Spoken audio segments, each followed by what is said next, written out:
No, hopefully we haven't been live the whole time. Otherwise, good afternoon. Welcome to this, the Leeds United Liverpool, a roundup of the champions. Here we no, it's not that. It's not. We've got to control our base instincts, Ian.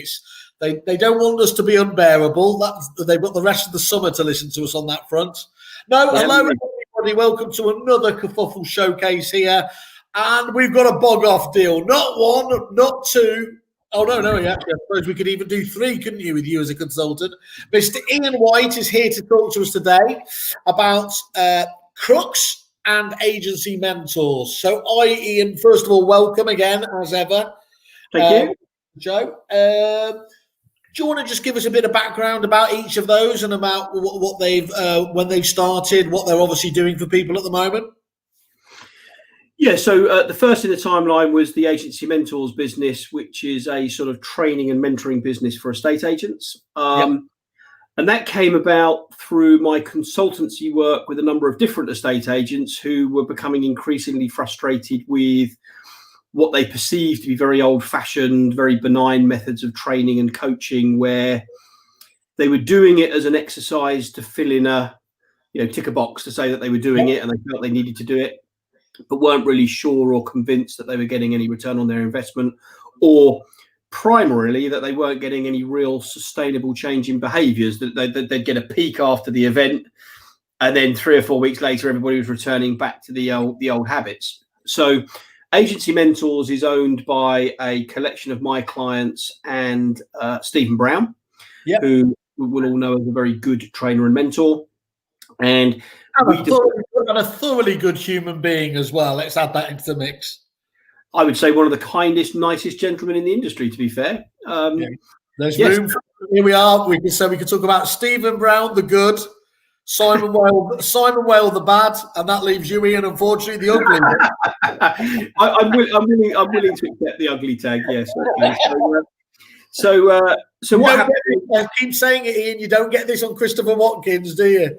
No, you don't. I don't get this type of abuse. No, I'm gonna hang up in a minute. So so we created a set of principles around how to deliver training and how to monitor and how to create accountability for the training being inducted into people's psyche and the way they do things. So in reality, it's a training. It's an estate agency training business owned by estate agents, developed for estate agents, and that's how that business came about. And then in reality, Crux was a sort of automatic follow-on in the fact that clearly the ability to retain and recruit people were very prevalent, and there was a sort of seemingly unhappiness with the way the recruitment process worked in general. I mean, there are some very good recruiters out there, so I don't want to be a sweeping brush, but there are also some that don't act in the right way ethically, in terms of tapping up your staff or putting a candidate in, and as soon as the rebate period is up, etc., etc. So again, we developed a pay-as-you-go recruitment solution that provides really high caliber, high quality filtering. So we're not a give us the vacancy, we'll fill it tomorrow type of outfit. We're a sort of work with us long term. We'll get to know you, you get to know us. Yeah. We'll understand what good looks like, and we will filter candidates properly. We use very little of the job boards. We're mainly about technology and nurturing candidates through social media and email marketing and databases. Most of the conversations we have with candidates are with people that aren't really ready to move, but we nurture them through a process. And when a suitable vacancy comes up, we'll talk to them, or we nurture them to the point where they are ready to move, because naturally people reach the end of their tether, or they reach the end of their lifespan, or they move, or their circumstances change. So we're not, I suppose our technology is focused very much on gaining the passive recruitment market, not so much the active. And that really was born out from the evidence we had, which was the active recruitment market is typically the person that your listeners or watchers are about to fire, whereas the passive market is full of the talent. But sometimes talent hits a glass ceiling, falls out with the boss, moves, feels they've been overlooked for a promotion, whatever it might be, and that's where the real talent is. So that's how Crux was born, and the agents obviously love the sort of the fairness of the pay as you go. If the candidate lasts, you pay. If the candidate doesn't, you stop paying. So it's a slightly unique. I wouldn't call it disruptive. I think that's probably a bit strong to call it disruptive, but it's a good cash flow model for the agents. and it enables them to bring in a recruit, and you know, if they don't like them after a month, they're not saddled with a recruitment bill or a big. It obviously puts the onus on you as well, more than ever before, to try and make sure you've got the right person for the job rather than just shoehorning somebody in, doesn't it? Well, absolutely, and it also automatically removes the behaviour for an errand recruiter to try and nick them out, because if they nick them out, they stop the money coming in. So why would they do it? So it was designed for two reasons, really: to be fair for the agents in terms of the costs, to help out with cash flow if and when that was needed, but also to make sure, you know, if we've got 10 people working for us, 20, 30, 40. You know, we can't look anybody in the eye and say, actually, we're sure that they're honest and everything else. What we can do is say, but what we have put is a bonus and reward structure in place that simply doesn't reward that behaviour. Therefore, why would they behave like that? Yeah, that was very important to us. I mean, some of our clients actually still prefer to pay. You know, they just can't be asked with the admin of paying over a period of time. So some of them actually still pay, and they get a little discount if they prefer to pay up front. But the majority take the monthly options. I'm good at payments with you as well, aren't I? And I'm good at administratively. Actually, I have to say, I don't know about you're good at administratively, but you pay invoices in a very random way. Sometimes you send me 3 lots of money for money you don't owe me, then you won't pay any. Do you know that? What do they call it? Is it the 8 ball or the 9 ball where you shake it up and it tells you how to? That's how I basically justify my payment. Should I pay in this month? The chances are good. Let me tell you first and foremost, you've never ever been in debt to me. You've always been in the positive, because you pay. I mean, at one point you were paying amounts that weren't even on an invoice. I have no idea. Anyway, we managed to sort it out. I'm not good at paperwork. I think we know that there. Just going back to the model though as well. You mentioned there that actually there is a happy, almost again, it's a bit of a wanky phrase, but the symbiotic nature of how closely recruitment sits alongside training and development.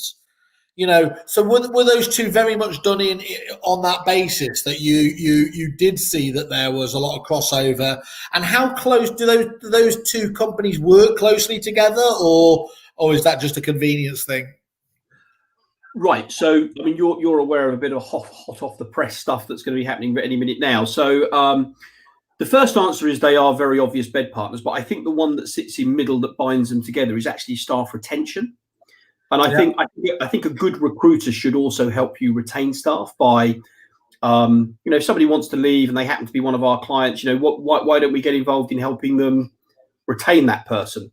And of course, good training and mentoring to help people overcome either mental blocks or the fear of change, or just to get a different and more positive mindset. People often leave a place. You know, the most common reason that people leave their job is because they fall out with their boss. I mean, that is by far the most common reason. Yeah. But the most common reason they fall out with their boss is because they're not actually performing. Now, there are two elements to that. Is the boss equipped to coach them to perform, or to understand that they're getting to this point of leaving? And is the person coachable?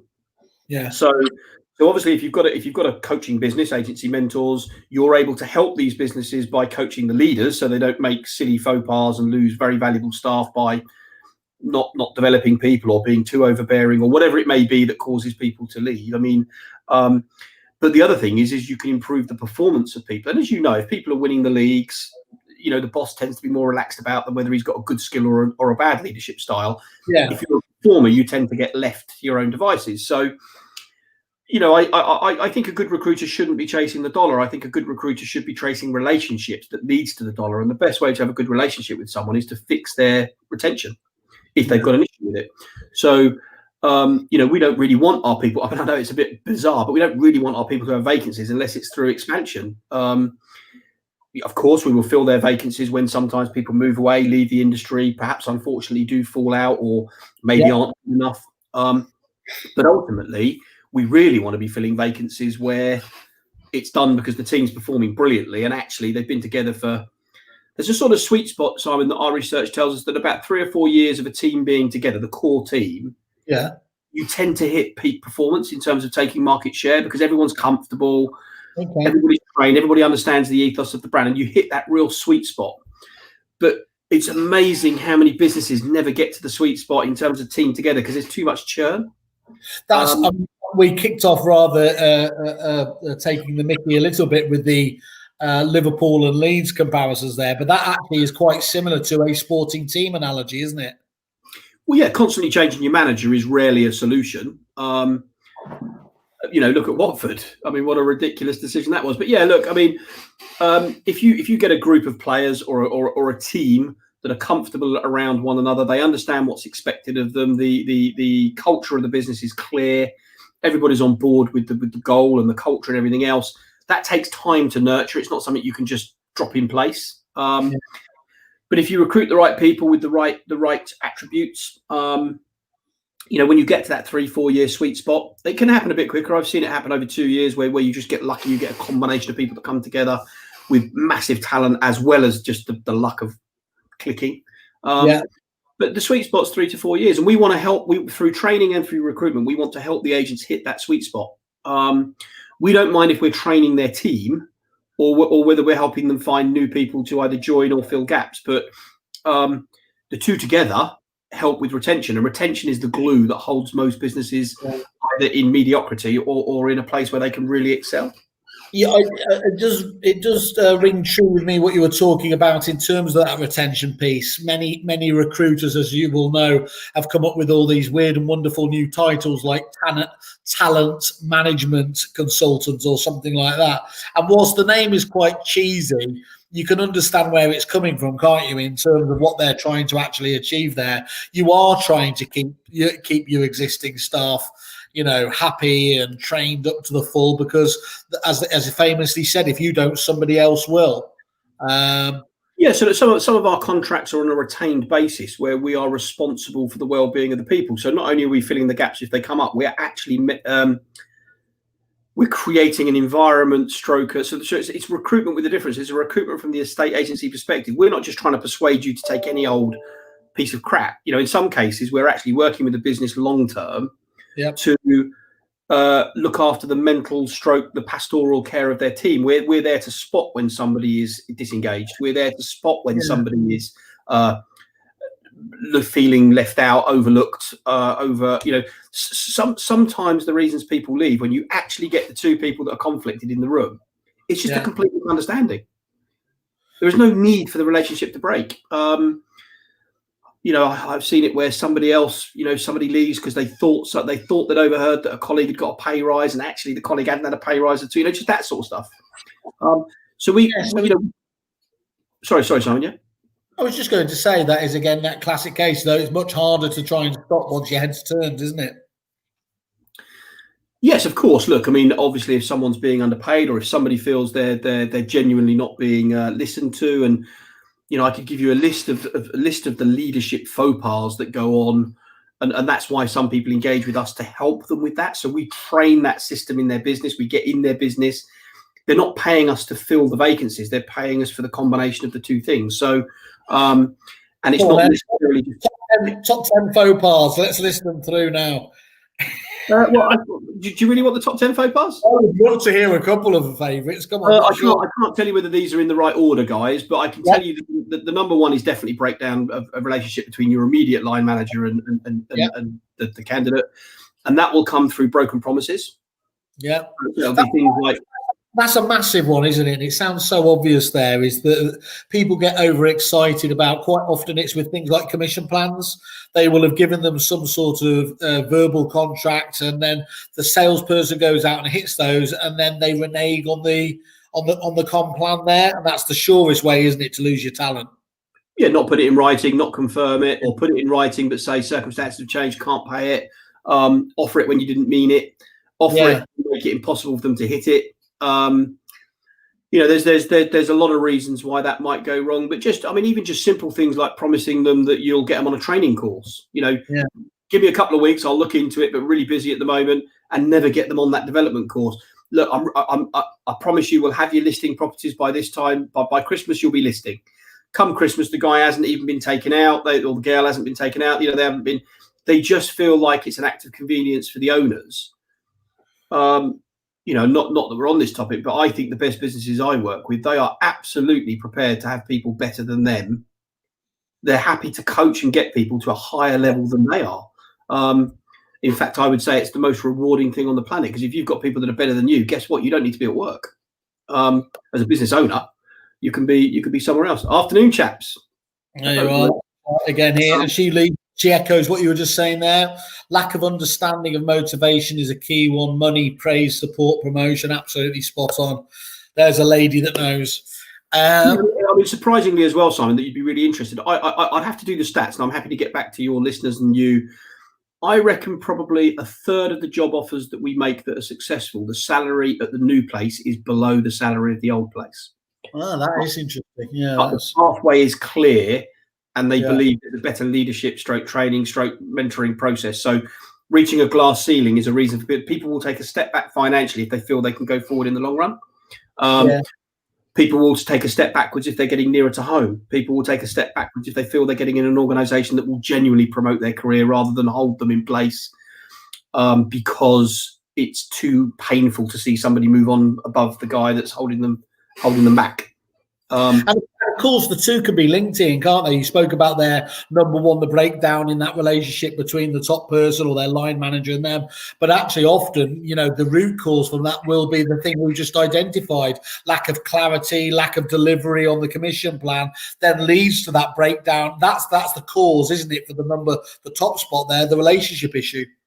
Well, yeah, and if the person dares to push, the person who has been the one that's really been the problem in the relationship, the leader, then feels offended and the relationship further degrades, and it's just madness. I see it a lot. I see it a lot, and would prefer to fix it than have a vacancy. But if the vacancy arises, of course we're there. But we would prefer to work with the business, of course, on a paid relationship. We're not a charity, but we would prefer to work with the business long term, so they never have a vacancy unless it's through expansion. Of course, that's a perfect world. It doesn't happen like that. People leave, relationships break.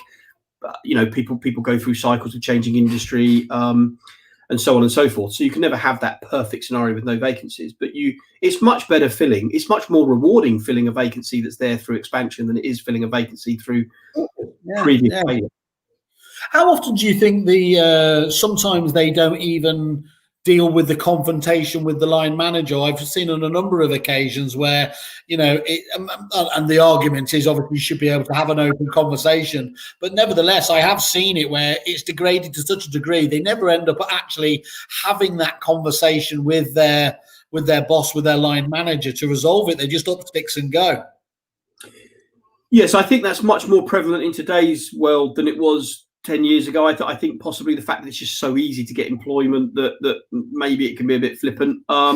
That's still the case now, though. What are you seeing out there? What are your people at Crux seeing in terms of the market at the moment? We hear in the wider news that, of course, jobs that just didn't have hardly any sort of applications, even things like barkeeper jobs or famously agricultural ones, are suddenly now, because of obviously all these job losses, getting much higher level quality recruits applying for those jobs than ever before. Is it still buoyant out there? Is there still a lot of movement on both sides? Yes, I mean, normally speaking, up until very recently, COVID-19, we would have been what I would have been called a candidate-led scenario. There were very few candidates of the right caliber, and there were quite a lot of vacancies. We're now in a position where actually the vacancies we've got more vacancies than we've ever had, but they're different vacancies. People have restructured, reimagined, they've reinvented their businesses, which have meant that they've perhaps lost some people but recruited some new ones. Those vacancies need filling. So we're seeing a lot of activity in that space. But generally speaking, there is a better quality candidate out there. And those candidates that are good quality know, regardless of what people might think about the economic scenario, they know that they can shop around. They know that they have the ability to go and literally interview the businesses rather than the other way around. Good talent doesn't. I mean, it'll let you interview. If you're a really good player, you don't. Of course, you're going to go and mind your P's and Q's on an interview, but in reality, it's you interviewing them. We have candidates getting multiple offers all the time, job offers all the time. But the key is in filtering the candidates and filtering the wheat from the chaff, because of course, a lot of the people that are in the system, the candidate system, they are simply somebody else's reject. They're somebody else that's been fired because they can't perform. Yeah. But to go back to your first thing in terms of people being flippant and not approaching their boss, we actually try to make that part of the process. So if we get a candidate in, the first thing we will say is, if there's a boss relationship, is, have you spoken to your boss about it? And there's two things for that. One, because I think that's part of a fair retention system to the industry. And secondly, it tells us the caliber of the person we're talking to. Because if the answer is, well, no, I can't be asked, it's like, that would be a black mark for us. It would be, okay, so you've got a problem and your first reaction is to throw your toys out the pram. Well, would I really want to give that candidate to you, for example, as an employee? Would you want me to knowingly put you in front of someone that, if the shit hit the fan or it got a bit frosty, you might not be? Half the time, these managers are oblivious to the fact that the problem has broken down. They actually don't know. Yeah. Well, they certainly can't fix it unless the candidate tells them. So yes, it is part of our process to say, look, hey, if that's the reason. If they say, look, we're moving away, I've moved to Cornwall, for example. Okay, well, that's a straightforward scenario. It's not that and often they'll say, you can ring my boss and you'll get a reference. Okay, well, we've got a grade A candidate here, looks like a good thing. If obviously their boss just happened to one day come in and was a little bit sharp with his tongue and they've decided that it's time to leave, well, I wouldn't class that as a great candidate.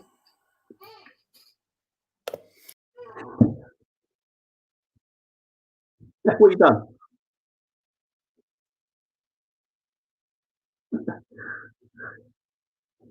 Are you still there, Simon, or have you disappeared? Oh my God, what did you do? You just I don't know. I don't know what happened there. So I don't know. The Zuckerberg's trying to get me. He sees the rise of Kerfuffle and he keeps blocking me every now and again. No, sorry, I don't know what's going on.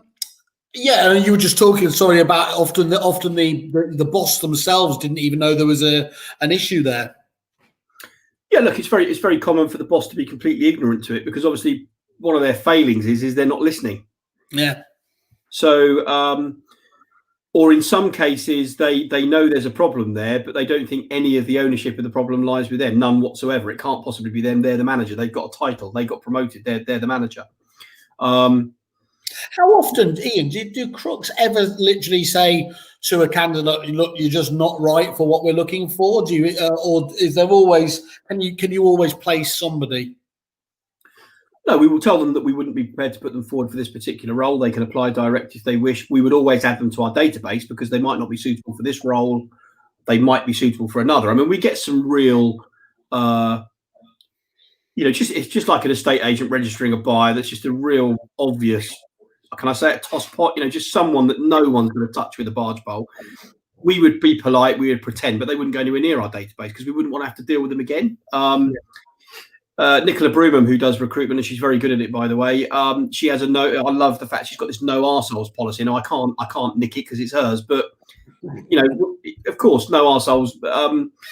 It wouldn't be any good for us to be presenting poor candidates because you just don't get the opportunity to fill the second, third, and fourth role that comes up over the next 10 years. She had a particular candidate yesterday. It was. I saw it. She's much more constrained than I was, so she was much more professional because I would have definitely replied. We should all be sending your pizzas round to that fella's house, shouldn't we? Making a anyway. I don't know about pizzas. I think we should be sending around the bother boys to go and bob.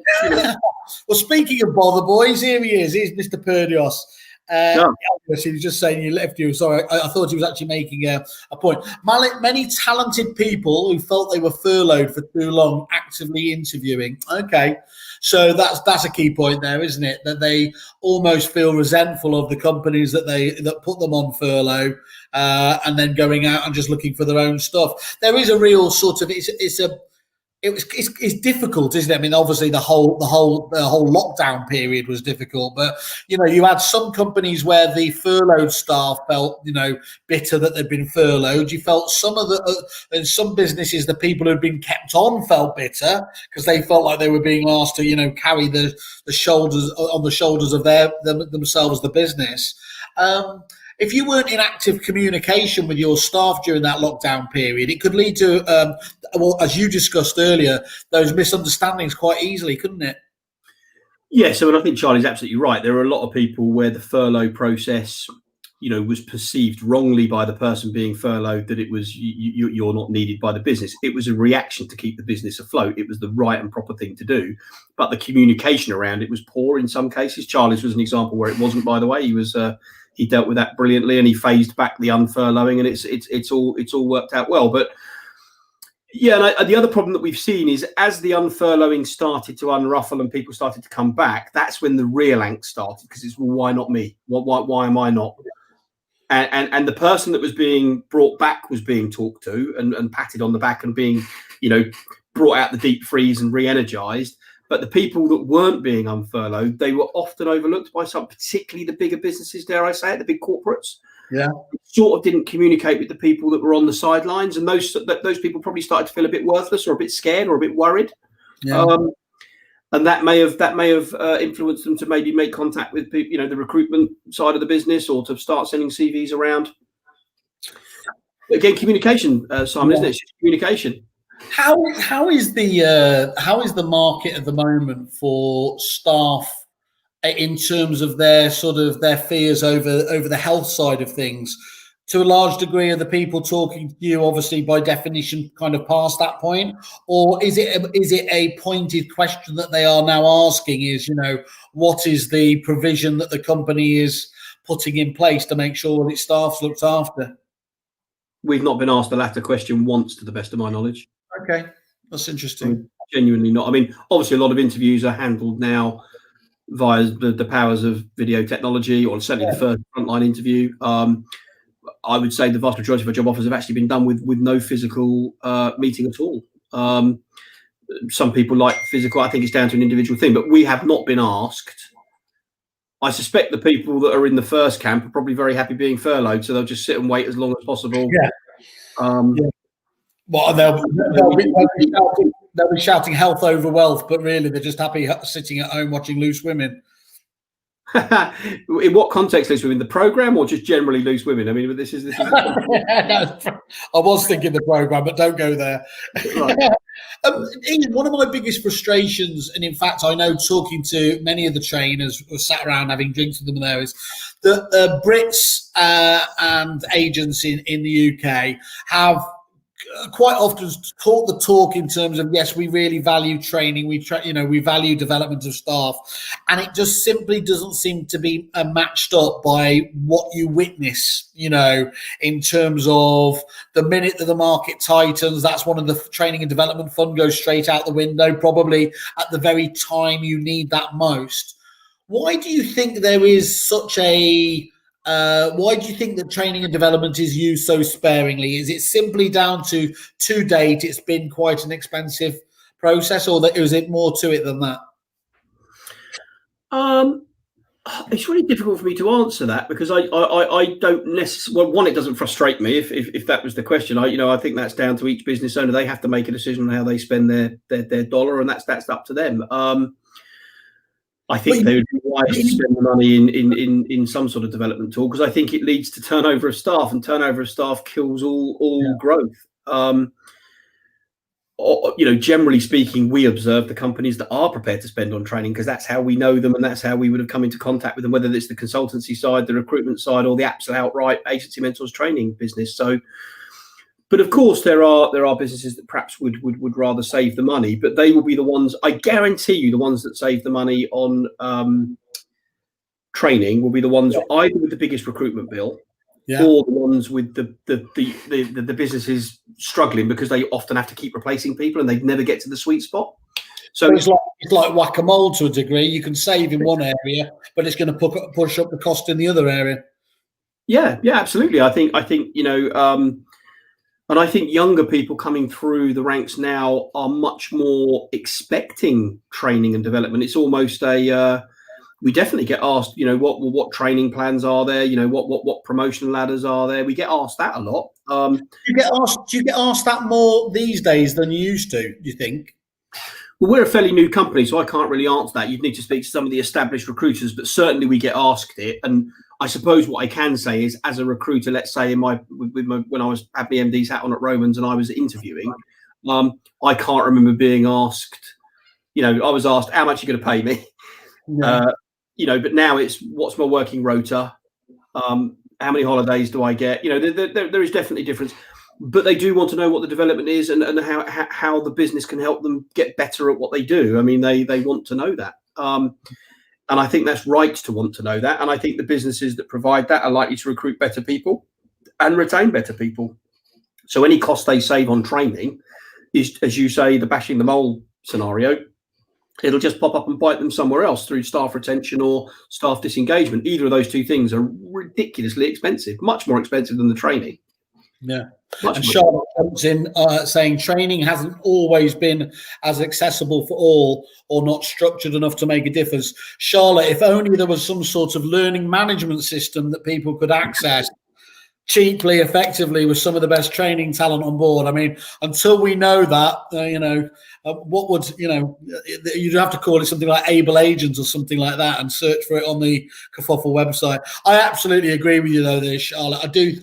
I asked it kind of tongue-in-cheek. Clearly, there's the expense side of it when you do send staff, and it's not just the expense of paying for a trainer per se, is it? If you, as you want to do, often you will want multiple team members to take advantage of it.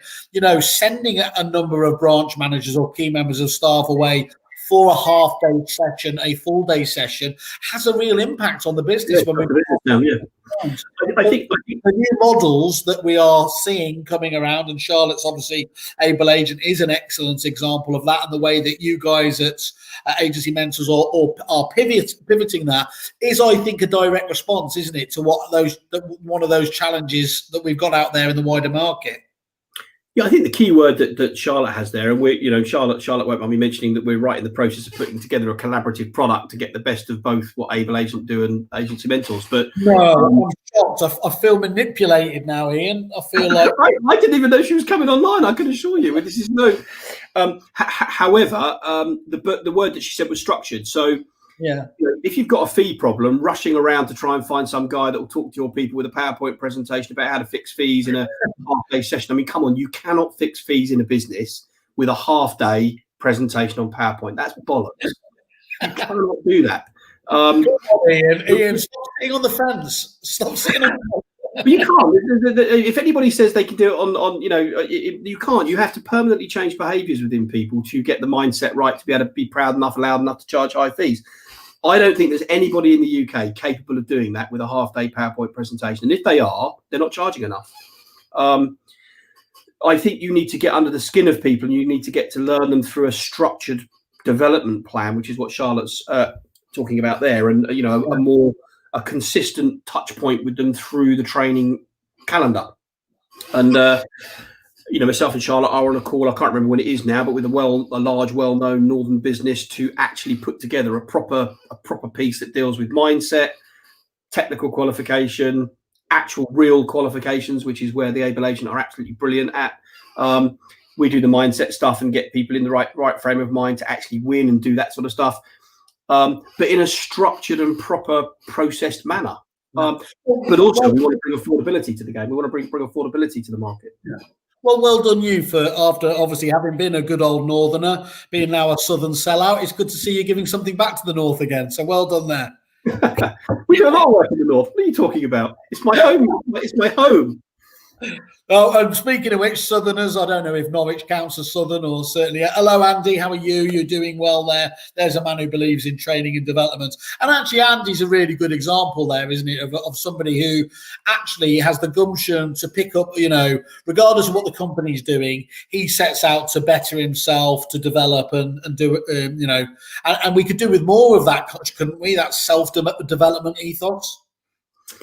Yes, I think with self-employment models, we will see a little bit more of that. I mean, obviously, it's rare to have someone like Andy who's employed by somebody that literally spends their own time, money, and effort and energy building their careers. But look, let's think about this for a minute. Andy Overman, a lot of people know his name. There are other people that are probably just as talented as Andy, but no one's got a clue who they are. Well, that's because they don't put themselves. They don't actually spend the time, effort, and money around the circuit getting themselves engaged with people that can better them. So, So I think you will see more individuals taking an interest in their career development because their self-employed model will become part of their business expense. I think that's one area where the retention is going to be coming into play, because if you're a recruited model, which I think will be here to stay, I don't think that's going to get kicked into touch by any stretch. But if you're not providing that development, you're much more likely to lose somebody to the self-employed model. If you're not providing leads, number one, or that'll probably be the biggest attraction. But the second one is development. How do you make this person better? Yeah. And Andy's just answered the lesson as to why he has to do the development himself. He hears us being serious, and he says, "I'm just in the state agency hall." So thank you for taking the tone of the show down, Andy, if that was possible at all there, and even a little smiley emoticon there to help us. Ian, you've spoke a lot there about retention. That theme's come up a number of times as we've been talking about it. How estate agency in general is known, and especially the corpus is known for having a very high level of churn. What is can you put a figure on what a sensible level of churn is within the business? Or is there, when you're doing let me ask you another way, doing your consultative effect with businesses, would there be a level 20%, 25% churn of staff a year that you would say, look, we've got a real problem here? At what point do you start worrying about that level of churn? First of all, I'd worry about it if it was zero. Yeah, okay, that's very good. Because I think if there's no churn, you're either not developing people to the point where they could leave, and also you're probably keeping people that you shouldn't. So I think zero is just as dangerous as 100%. Yeah. If you take the two spectrums, turnover of staff is largely it varies massively from corporate to independent. So if you have an independent business, Charlie Purdios, if he's still on here, he's got an independent business. They tend to retain staff better because the owners of the business are nearer to the shop floor. They're nearer to the decision making. The businesses are more, they're quicker. They tend to provide, they repair kit quicker. There's stories in some of the corporates that the computer goes tits up, and it's 4 weeks before the SLA from head office to mend the bloody computer. Well, that creates staff turnover. To answer your question, I would have said that if you're around sort of 15%, I think you'd be in a very comfortable place. How many businesses are at 15%? Very, very few. Yeah. Well, I mean, just what would you feel? That 10%, 15% of businesses? No, I'd say a lot less. I reckon 2 or 3% are in that. But I am guessing, and there's going to be loads of people ringing in now saying, "Hang on."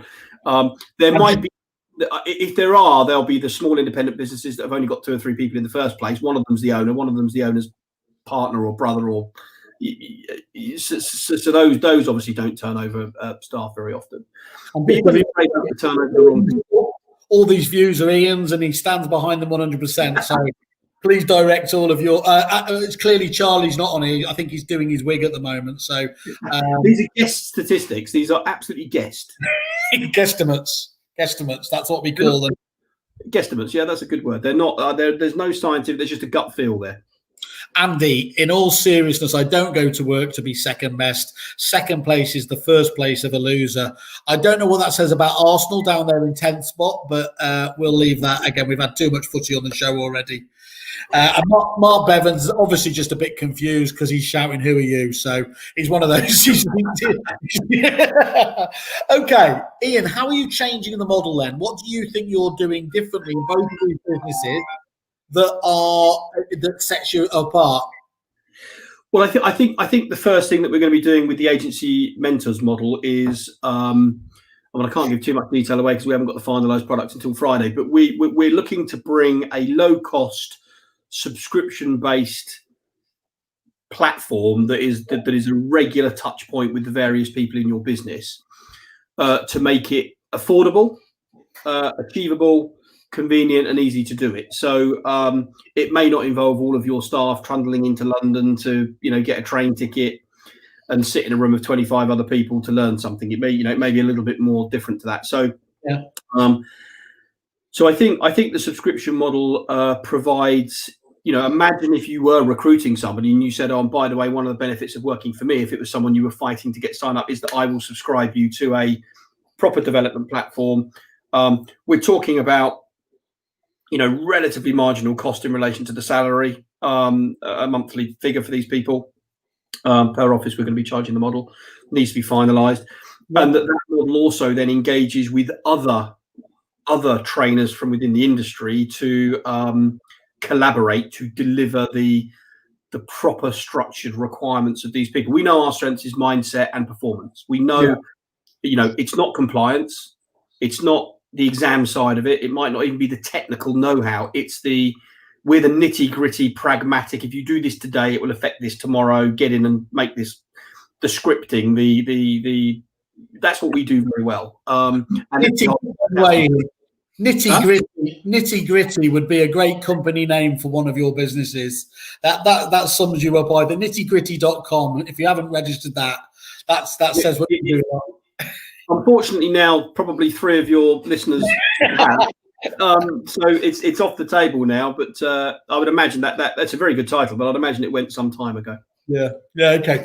That's a big game changer, that though, isn't it, Ian? Because actually, everything we're getting familiar now. In the old days, software as a service, it was literally just software. But so many businesses are going down that subscription model where, again, you've got certainty on a monthly basis, cash flow, all the benefits there. But equally as well, you really only use or consume the amount of the service that you want to, and getting that tier right is critical, isn't it? Yeah, look, I think the price point, we want to bring it to the masses. We want to make it affordable to whoever wants to do it. We don't want money to be the reason they don't. Yeah. I can understand sometimes that time might be the reason that they don't. I accept that, although I think, not making the time to train people now is nowhere near as expensive as if they leave or they fail and they don't, they miss out on that 20 grand deal or that listing or whatever. So that we may have been able to prevent through the training or create the opportunity to get it in the first place. But I think bringing training to the point where it's high quality, it affects behaviours and it's cost effective is where we want to pivot to come and announce sometime next week probably.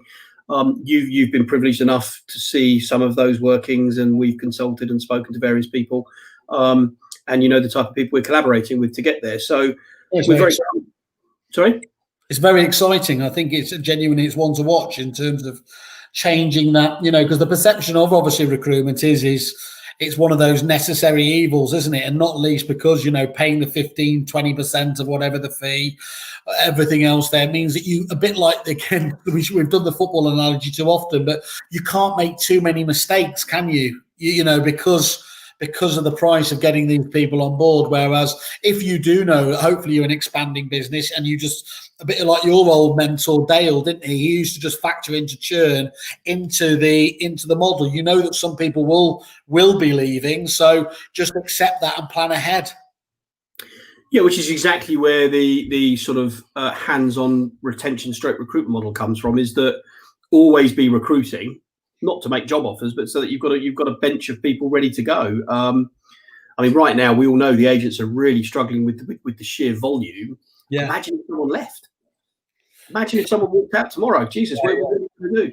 Where are you going to? How are you going to fill that gap? What you'll do is you'll make a really bad decision and then recruit the first person that walks in. You need to recruit the best people. Yeah. Dale's favourite saying was, "Have a." Can I swear on this? Can I make sure you're better off having a hole than an arsehole? Hang on a minute. Was this at the moment they decided to go for me at Repeat? Yes. No, it was just a thing. Don't hire quickly. And the thing is, I could actually imagine in that mannerism that he has, delivering that perfectly as well. So, he would ask you, why did you recruit that arsehole? Yeah, well, you didn't go too far wrong, did you, at Romans, as from what I can remember? It wasn't certainly they wouldn't have lasted there long if they were. Ian, just to talking about the training side of things, though, as well. So Google famously, I think they've abandoned it now, but they used to have that kind of 20% ethos whereby their staff would focus on their own policies, or they got to do their own projects. What do you think realistically somebody should be setting aside for development, either as a principal of the business for their staff or for somebody themselves to self-develop? What do you think is reasonable, as you said, because you've still got a busy week? You've got other stuff to do. How much time should you set aside for it? I think it depends where you are in your development, really. I think in your earlier career, I think you should be setting more side of time to get yourself qualified, to get yourself technically correct, and to get the mindset. Obviously, the further you go into the business, the more you've picked up, and therefore you might need a little bit more around the leadership of others. Yeah. I mean, in terms of budget, I would have said that, if someone was earning £25,000 a year, I think it's perfectly reasonable to be spending £1,500 per annum on that person's training. So that's an interesting angle, but I meant in terms of time, actually, just in terms of how much time would you dedicate to that basis? Personal development, I think you're probably talking 10-15% of your time, but I think there should be 10-15% of the time where somebody else is taking responsibility for your development as well within the business. Okay. So if I was a manager of a business and I'm not the one doing the listings per se, and I'm not the ones I'm leading a team of salespeople, my entire job should be to be training and developing these people all the time. It's like 90% of my job. The rest might be budgets.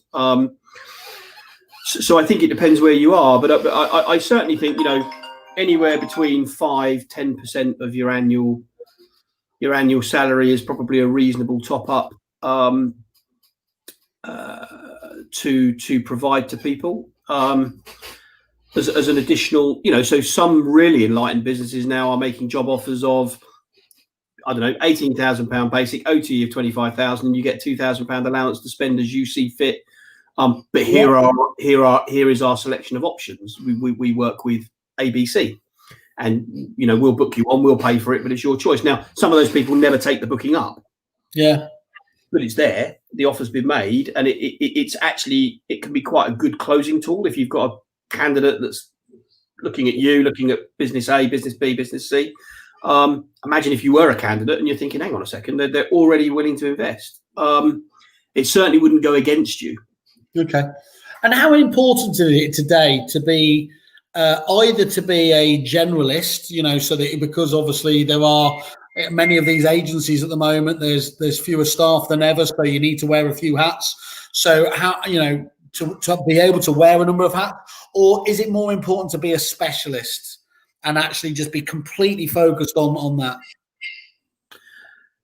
I know really good businesses that do both. Okay. So I know businesses that are very compartmentalized. You've got a front of house, you've got the guys that do the viewings, you've got the team that do the valuations, you've got the sales progressors, and they're very, very compartmentalized. I would say that compartmentalized businesses need extremely strong leadership, because otherwise the customer can be felt. You need very good systems and processes, because they can fall in the gap, you mean, if it's not joined up or not? Fall in the gap, pillar to post, lack of communication between the two various different bits and pieces. I know of one business, I don't know if it's okay to name that runs that absolutely world class. I mean, absolutely fabulous. Well, if you're saying something nice about them, you can name them. Well, Jones Robinson Newbury, they have exactly that very process-driven business. But I also know businesses where everybody is now being trained to do everything. Yeah.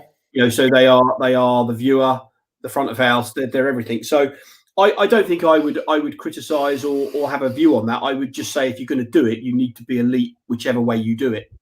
Quealy & Co down in Sittingbourne have got a similar business to Jones Robinson in that nice structured, and it works brilliantly. I mean, both are market leaders by very good agents, significant margins. So you can't deny that. That structure works. There are challenges in that structure, though, make no mistake. And the reason that structure works in those two businesses is because of Dee and because of Charles Robinson. I mean, they are the reason it works, not necessarily the structure. But the fact that they make it absolutely work. Other businesses are a little bit more freer with that. And I think there are some agents that would prefer to be very, very specific and see a career path, and there are other agents that actually would be bored stiff doing one thing all the time. So again, you've got to recruit the right people into those models. If you've got a free spirit that doesn't want to be a caged bird type of thing, and they want to do a bit of everything, great. But there are some people that really hate viewings and love valuations, and why would you make them do it? So if you were starting up tomorrow, and a lot of people will breathe relieved that you're not, would you be going for your first recruits? Would they be from agency, or would you take that famously Foxton's approach of taking people from outside of industry as long as they had the best attitude? Or would you not be tied to one particular? You would just have a blend of both? to be honest with you, attitude, regardless of their career background, would be just the attribute and assets would be their number one criteria. If they're capable of, they wouldn't have to show knowledge of doing the job. They would just have to have the right skill sets to do it. I can train someone to be an estate agent. You can train someone to be an estate agent. You can't train someone to be just a winner, a go-getter. So it would be all down to the personality and the assets of the person. What they did in the past would be totally irrelevant to me. We were talking before about how closely actually recruitment and training fit. Recruitment and estate agency are quite close, aren't they? And a lot of people bounce between the different industries. Quite often it's counter-cyclical in terms of there. Are there other industries that on the whole have a similar mindset that leads to them doing well in estate agency if they choose to have a career change? In estate agency as we knew it before COVID-19, because I think we're seeing some changes in the way that the mental aspect of estate agency. But yes, I think, funnily enough, recruitment is a very transferable set of skills. Obviously, any sales, we see people coming from car sales. We see people coming from sales rep type roles into and out of estate agency. Simon, just to give you an idea, I've got to be on one at 3:30, so just to manage time. I'm used to people leaving me, and it's one of the things. There are some transferable things, but I think some of those industries now would struggle with what the new look estate agency might look like. So it'd be interesting to see how that develops and evolves, or how a estate agency evolves, because obviously as a estate agency evolves, hopefully for the better, touch wood, it looks like it's going to from where I'm sat. I think that might change a little bit, and we might be bringing in people from more customer service, retail side of the industry, and then have fewer but much higher paid people that actually can close deals, surrounded by very high customer service, ethical people. But you've got the one big gun that can do the deal, that can shut the house down, get the instruction, tie the deal up, maybe surrounded by the Australian model. You've seen it. They have these big guns that can do everything. They're the personality in the world. Everyone knows their name. They're famous. And they've got a team of 4 or 5 people around them that do everything. They're not necessarily salespeople. They're organised admin, they're marketing people. They're RT type people. Yeah. Very, very concierge type. Like the sort of concierge that you get at a hotel. That real high level of nothing's too much trouble. So if we're looking at one of the dynamics we've got at the moment, obviously, as you said there, because a lot of agencies are now doing more with less staff, and you just spoke about there that some people are having to be generalists all over the area. And I promise I'm not raising this question because so many of my members on the website are outsourced operations. But should those businesses, do you think, be looking at outsourcing more and allowing their teams to specialise? Yeah, 100%. I mean, I think you should now be asking the question: can I outsource it? Before you actually make it an internal. I mean, with the exception of the valuation and the valuation is sacrosanct, isn't it? That's holy. Obviously, Peter Knight wrote a brilliant 4i yesterday on that very basis. About look at what can be done outsourced, and if you can do it for the same quality, hopefully at the same or even less price, you'd be crazy not to, wouldn't you? Guy, look, if you've got anybody listening to this, or when it goes out, if they haven't read Peter Knight's 4i article of this morning, they need to get it and read it, because that, he's hitting the nail on the head about the changes that are coming in the industry in terms of outsourcing stroke technology to do some of these more mundane tasks. But outsourcing creates such flexibility and such ability to expand, grow, retract. It's just a modern, flexible way of doing business. With the exception of that meet and greet and that put the ball in the net, tie the deal up, get the house on the market, present your strategy. That for me is all about people, as in your people, the people that are controlling, actually working on the break. Everything else I think can be, I'm not saying you should outsource it. I think you should at least take the time and effort to look at outsourcing versus personal headcount to solve the problem. Well, as I keep talking about, it's fine if you're going to keep it in-house, but at least come up with a plan of how you're going to improve that and do it better than you are at the moment, which ironically might come back to it being a training and development piece, won't it? Training, development, or technology, or a combo of all those things. Yes. Well, look, I'm conscious, obviously, you've got to get off and leave me, as you always do. We're just going to come on because you've been really kind again and come up with a couple of different offers for the businesses for Kerfuffle members. But just before that, you are both of those businesses are 5-star rated, and I encourage everyone, as usual, to go and have a look at Crux or have a look at Agency Mentors on the Kerfuffle website. Often there's written reviews. We obviously have video reviews on many of them as well. Looking at the Agency Mentors, what I can see here, Heather Cook from Paris says, I started working with Steve Mead during March and have really benefited from his ideas and suggestions. Steve's very direct. Is that something down to the Leeds element again there? He's very direct in his approach and will challenge our way of thinking. If we don't agree, we'll consider our point of view and prompt discussion. Steve is working as a mentor with one of our team who is new to his role and in his early days of leadership. He's been great at helping to be my colleagues confident, as well as working through generic leadership skills and more specific estate agency skills. He's always prepared and always has a superb sense of humour. I would challenge that, but I'm not going to do it here. And must in today's challenging times. And then Kevin, just in terms of the Crux side of things, he says, my first and main experience with Crux again was Steve, which I can honestly say that I now class as a true friend. From day one, he found out about me as personally and then became invested in me and has always put my best interests at heart as a main priority. His advice I take 100% and could not continue my journey in this industry without his support. I fully recommend him as part of any business. You don't hear that about too many. You mentioned Nicola and a few of the others, but you don't hear that about too many generic recruitment people, do you? No, it's nice to hear. I mean, obviously pleased that people want to write those things about us, which is nice to hear. It's all right. We've just put this. We've put this review site here just for you, Ian, so don't worry about that. You're passing back the love now for our wonderful Kerfuffle members. Do you want, if you could remember, because I know you were obviously you suffer a little bit from the do you remember the deals you got on the table for us? I do indeed. Right, so me personally, I will provide a 1-hour training session to a group of people from any individual company that want training on whatever topic they want training. Brilliant. The first 10, I can't just make that so the first 10 to apply, 1-hour session on whatever topic you want, fees, prices, valuation, whatever you want it to be.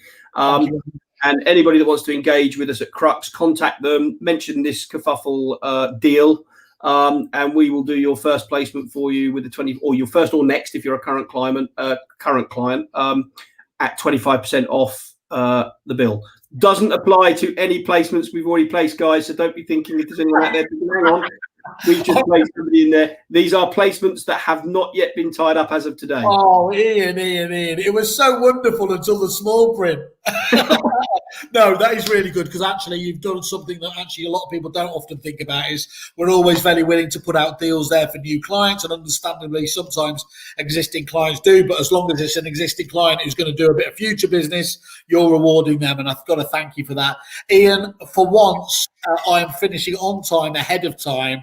So thank you once again for taking your time to explain to us all there. I certainly got a better idea now.